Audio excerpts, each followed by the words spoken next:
Ir ideja, bet nav nauda. Tas ir tāds kļūdīgs domāšanas modelis. Un to es esmu pamanījis pēdējos gados gan sev, gan daudz studentos, ar kuriem esmu strādājis, un esmu noskatījies jau vairāk kā 1000 pičus skolēnu mācību uzņēmumos.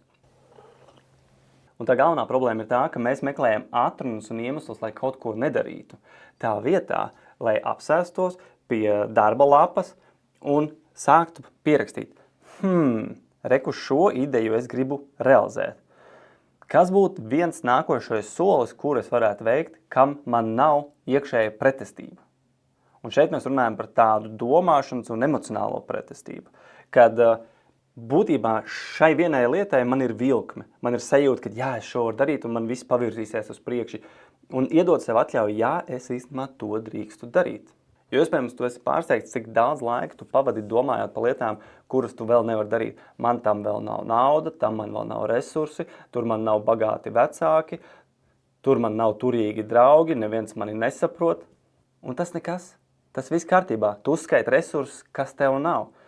Bet ja tu domātu caur prizmu, kur tev nav iekšējā pretestība, es gribu šo lietu realizēt, un man šodien nav pretestība izdarīt šo vienu lietu, uzrakstīt tam cilvēkam, jo man ir sajūta, ir intuīcija.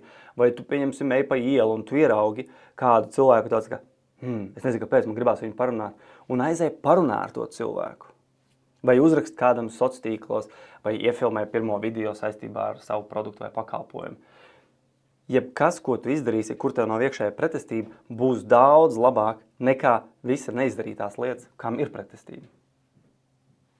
Es zinu, šis izklausās pārāk vienkārši, lai strādātu, taču pamēģini. Ja tev ir grūti kaut ko iestartēt, vienkārši atgriezies pie domas, ko es varētu darīt un kam man nav pretestība. Vai arī vismazākā vismaz pretestība.